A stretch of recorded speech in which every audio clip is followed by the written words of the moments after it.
Budget हर साल की तरह अब मौजूद बहस रहेगा, आ रहा है और हर दफ़ा की तरह दावे होंगे कि ये अवाम के लिए है, रिलीफ दिया जा रहा है। लेकिन इस दफ़ा ऐलानात पहले से ही हो रहे हैं। मिसाल के तौर पर अगर आप नए वज़ीर ख़जाना की बातें सुने तो कहेंगे जी IMF ने हमारे साथ बड़ा जुल्म किया है कि जिस तरह से उन्होंने कहा जी कीमतें बढ़ाए, बिजली की कीमतें हम उस तरह से नहीं बढ़ाएंगे। टैक्स के बारे में वो कह रहे हैं कि जो लोग टैक्स दे रहे हैं उनको हमने अब मज़ीद नहीं निचोड़ना, उनका खून नहीं चूसना कि वो बेचारे पहले टैक्स दे रहे हैं। हाँ, टैक्स हम बढ़ाएंगे मगर टेक्नोलॉजी के थ्रू। अब बाहर तो ये लगता है, वो कहते हैं टैक्स बेस बढ़ाएंगे, जो लोग टैक्स से बाहर हैं, टैक्स दे ही नहीं रहे, उनको लेकर आएंगे। अब टैक्स का जो हदफ है 5,829 अरब रुपए रखा गया, इतना वसूल करेंगे। अभी तकरीबन 4,100 अरब से ज्यादा हो गया है और ये पाकिस्तान की तारीख में रिकॉर्ड है कि 4,000 अरब रुपए से ज्यादा टैक्स इकट्ठा किया गया हो।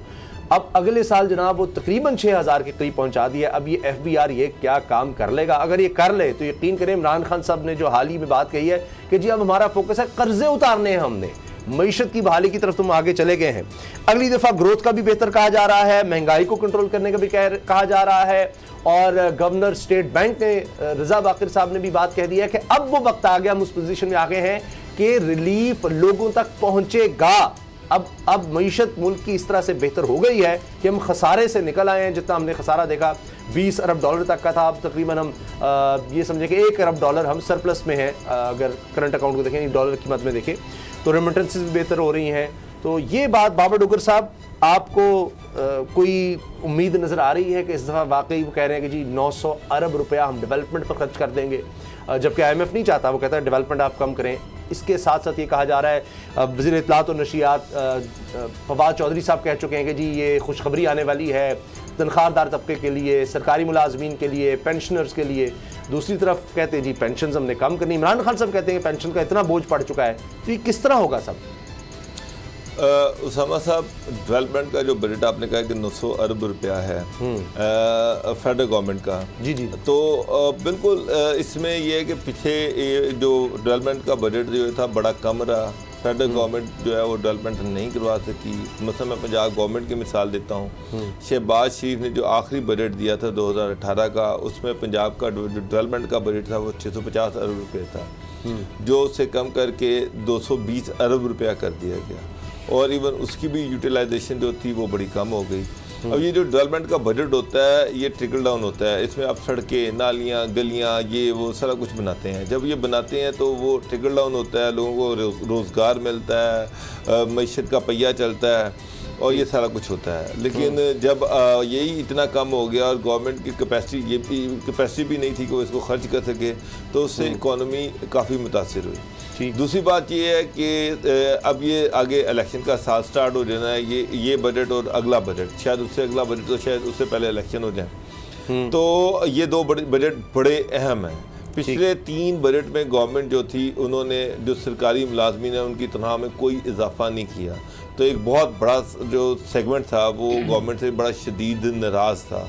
तो अब गवर्नमेंट सुनने में ये आ रहा है कि 15% सैलरी इंक्रीज़ दे रही है, उसमें पेंशन में भी इंक्रीज़ दे रही है। तो ये एक बड़ा रिलीफ है। और उसके साथ साथ आप जो टैक्स के अहदाफ हैं उनको भी बढ़ाया जा रहा है, टैक्स के नेटवर्क को बढ़ाया जा रहा है। जो तरीन साहब है, IMF का बड़ा प्रेशर है कि सब्सिडीज़ को कम किया जाए, टैक्स नेट को बढ़ाया जाए, डेवलपमेंट का आपने जिस तरह से कहा डेवलपमेंट के एक्सपेंडिचर जो है उनमें कट लगाया जाए। तो सब्सिडीज़ जो है उसको उसी तरह से मेंटेन किया जा रहा है, यानी कि बिजली, गैस और दूसरी चीज़ों पे जो सब्सिडी गवर्नमेंट दे रही है उसको उसी तरह से मेंटेन करेगी। इसका मतलब ये कि गवर्नमेंट IMF को काउंटर कर रही है। अच्छा। जिस तरह तरीन ने खुद कहा था कि मैं IMF का जो एजेंडा है उसको उस तरह से नहीं इम्प्लीमेंट किया जाएगा। और हफीज़ शेख साहब को इमरान खान साहब ने इसीलिए चेंज किया, इसीलिए हटाया कि वो IMF के जो एजेंडा था उसको एज इट इज़ इम्प्लीमेंट किए जा रहे थे, जिससे अवाम को रिलीफ नहीं मिल रहा था। मगर ये अब इस बजट में हम कह सकते हैं कि बहुत सारी चीज़ों में अवाम को रिलीफ मिलेगा। जब आप सब्सिडीज़ गवर्नमेंट देगी तो सब्सिडीज में दो गवर्नमेंट पे बर्डन तो आता है, लेकिन अल्टीमेटली रिलीफ जो है वो आवाम को ही जाता है। अच्छा, बजट में 3 सबसे अहम चीज़ें, एक तो ये कि आप देखते हैं जी डॉलर आपके पास कितना है, क्योंकि उसी से किसी भी मुल्क ने खरीदो फरोख्त करनी है, चीज़ें आप बेच रहे हैं, एक्सपोर्ट कर रहे हैं तो डॉलर की मद में, और इंपोर्ट कर डॉलर। तो पाकिस्तान अभी तक एक इंपोर्ट इकोनॉमी है, ज़्यादा चीज़ें हम इंपोर्ट करते हैं, वहाँ से रेमिटेंसेस सारा मिल जाता है। दूसरा ये है कि आपकी इंपोर्टर एक्सपोर्ट वो बेहतर, और सबसे इंपॉर्टेंट फिर तीसरा आ जाता है कि आप पैसे कितने इकट्ठे कर रहे हैं, यानी टैक्स कितना इकट्ठा कर रहे हैं। अब असद खरल साहब, ये आप कस्टम का बड़ा बेहतर समझते हैं, 785 अरब रुपए की वसूलियों का हदफ है जी कस्टम ड्यूटी की मद में। एक एक चीज़ लिखी हुई है, एडिबल ऑयल से इतना करेंगे, आयरन स्टील से इतना करेंगे, हर चीज़ तो खैर इतनी चीज़ें तो इंपोर्ट करें, ऑयल की बड़ी इंपोर्ट है हमारी, उसके इतना होगा, गाड़ियों की मद में इतना करेंगे। ये कस्टम वाले काम अच्छा कर रहे हैं, तभी ये टैक्स जो है पहले से बेहतर कलेक्ट हो रहा है। जो चीज़ एक अच्छी है उसको अप्रिशिएट भी करना चाहिए। अभी आपने कहा कि ये यकीनन ये बात है कि खुश आइंदा है कि आदाब से ज़्यादा टैक्स पाकिस्तान तारीख में शायद ही कभी ऐसा मौका आया हो, ये इससे पहले भी हो सकता है शायद, कि आपने जो मुकर्रर अहदाफ है उससे भी ज़्यादा रेवेन्यू की जो रिकवरी थी, FBR ने उसको टारगेट को पूरा किया। अब मामला ये है कि जो टैक्स आपने बताया कि ये 4000 से ज़्यादा अरब से अगर हो गया है तो 6000 या 5800 अगर रखा गया अदाफ, तो हमेशा अदाफ जो है हमेशा ज़्यादा रखे जाए।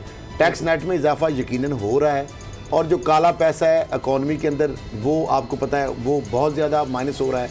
आपने देखा जब 752 अरब रुपया जब ये पता लगा कि जनाब FBR को कई अकाउंट्स तक एक्सेस दी जा रही है, तो लोगों ने सिर्फ अगस्त के जुलाई के 1 महीने में निकाल दिए। फिर जब पता चला कि बॉन्ड जो है वो जो है रडार में आ रहे हैं, तो 140 अरब रुपए के बॉन्ड इनकैश करा लिए गए, काला पैसा गायब हो रहा है। अब जब लोगों को पता चल रहा है कि 5000 नोट के ख़त्म हो रहे हैं, क्योंकि मैं आपको फिर बता रहा हूँ कि वज़ीर-ए-आज़म इमरान खान को मैं कह रहा हूँ, और जो बात होती है तो मैंने उनको एक मशवरा दिया है कि जनाब अगर आप मुल्क के अंदर करप्शन कमी करना चाहते हैं, ख़त्म तो नहीं हो सकती नासूर, तो आप 5000 का नोट बंद कर देंगे तो काला पैसा और काला धन ये इसमें जो है बहुत ज़्यादा कमी हो जाएगी, और ये जो काला धन वाले लोग हैं ये मुंह छुपाते फिरेंगे। लेकिन हर दफा ये बात जरूर आती है, हुकूमत इसको डिनाई करती है। इंडिया ने किया है ना ये, और आपका जो नहीं होगा और इंडिया। लेकिन जो एक और जो बड़ी अहम चीज है वो ये कि 100 अरब रुपया रखा जा रहा है कामयाब नौजवान स्कीम के लिए। वो तो उससे देखिए पैसा सर्कुलेशन में आएगा, नौजवान जिनके पास स्किल्ड